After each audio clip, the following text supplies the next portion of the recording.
Hey guys, so I just watched Spider-Man Brand New Day yesterday and I took a day to sit on it because I'm not really sure how I feel about it. Obviously, it's like the biggest movie of the year.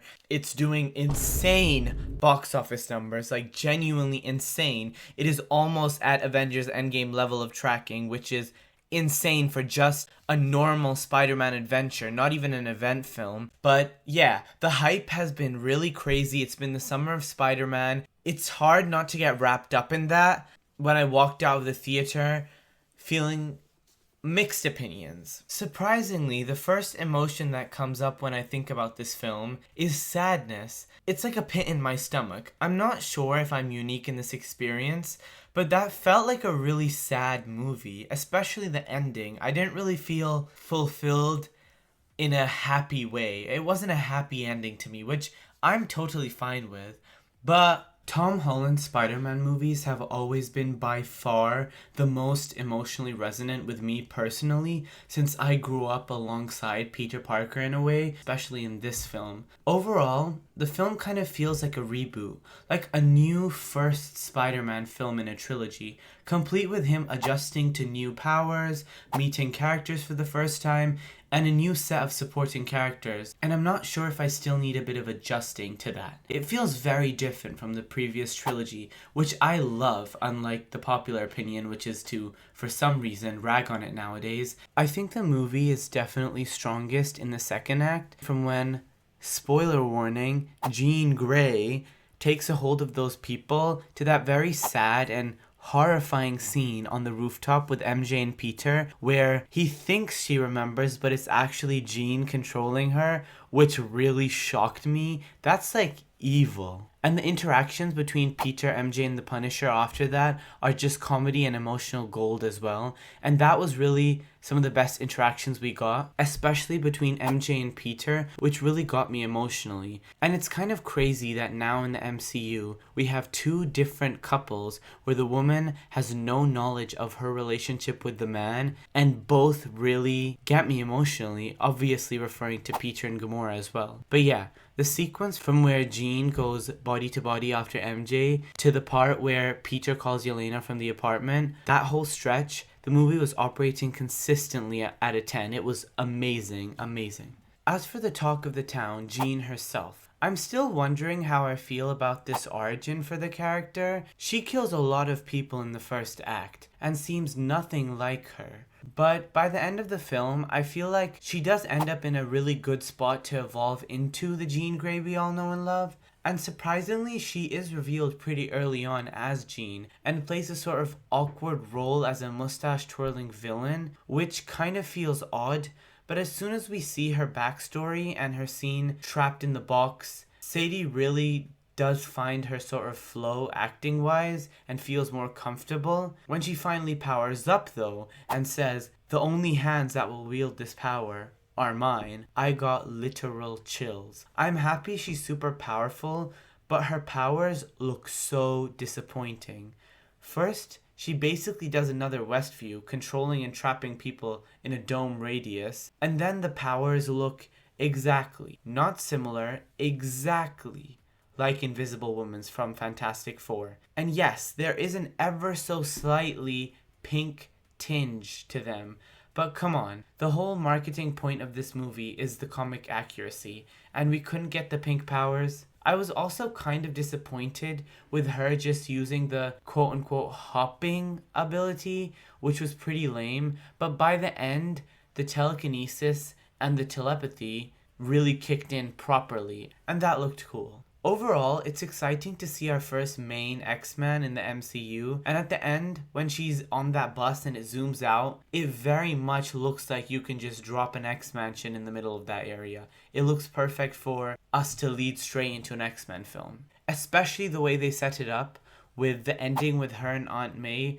where she basically just says that I have no friends, I have no family, I'm completely alone, which is leading into her, I guess, finding her found family in the X-Men. As for her look, she looked so perfect in the flashbacks, but for some reason they gave her the ugliest wig in history and extremely ugly clothes in the actual film, but she's clearly just like a kid starting out, so it's fine. which I have an issue with them being kids, but that's an issue for when the X-Men cast actually does get revealed. Now that we have Big Gene out of the way, let's go over the other characters. Tom Holland, as always, does a great job. He is the best Spider-Man ever. And I've always thought that he's just so relatable and he pulls off the emotional aspects of this character perfectly. I don't think I've ever felt so emotionally connected to any other superhero character as much as Spider-Man from these movies, which is kind of the whole point of Spider-Man as a character, and he really goes through it in this film. He is at rock bottom emotionally, but he's at the top of his career as Spider-Man, which leads him to eventual burnout and loneliness, which manifests in the form of his spider genes going on the fritz. And obviously, before the movie came out, the reigning theory was man-spider, and that was something completely out of Peter's control. But in this film, it was just a manifestation of the emotional barriers Peter had to get over, which even powered him up at the end. I love how this was handled,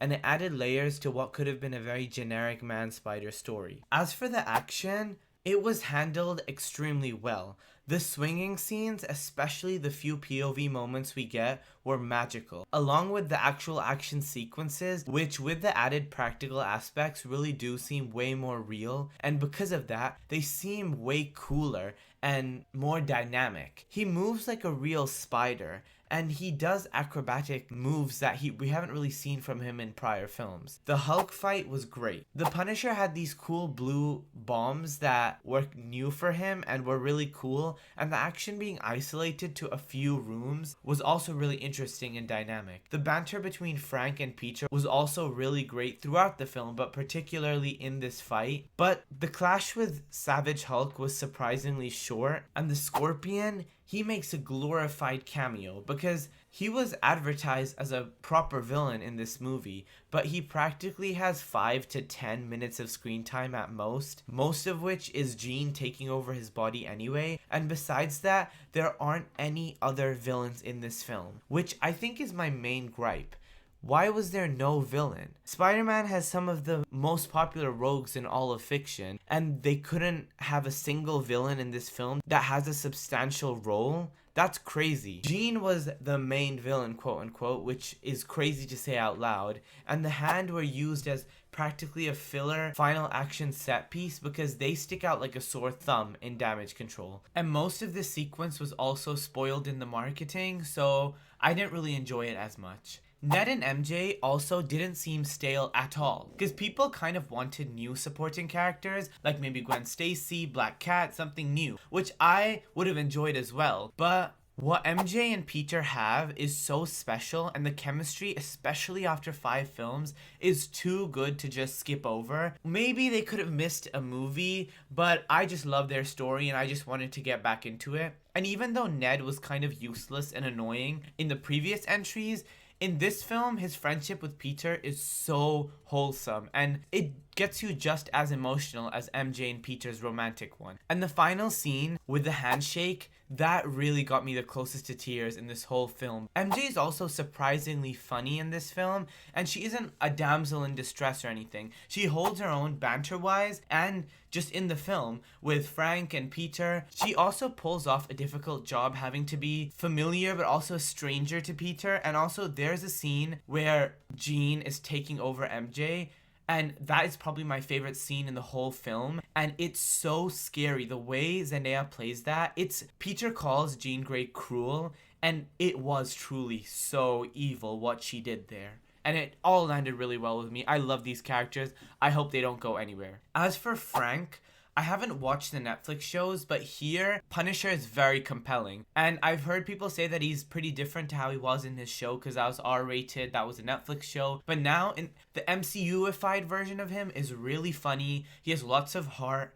and he just is a perfect addition to this film. He grounds the movie in a really great way, where, for example, in the hospital scene where Peter has to sneak out of the hospital so no one knows that he's Spider-Man, and Punisher wears the mask and waves in the window, and it really just shows Peter and shows us, the audience, how much of a difference Spider-Man has made to the lives of the regular people in New York, like the actual neighborhood. And that could only have been done with a character like Punisher, who, again, he also knows what it's like for normal people. So I really liked his inclusion here, and that was also one of my favorite scenes. The movie feels long, but also short at the same time. It has lots of story, but the lack of a villain really feels like the movie is missing something. And overall, it feels like a origin or debut movie rather than a full new chapter. It feels like a transition from the old trilogy to the new trilogy, not its own entity with a proper self-encompassing plot. It feels a lot like setup with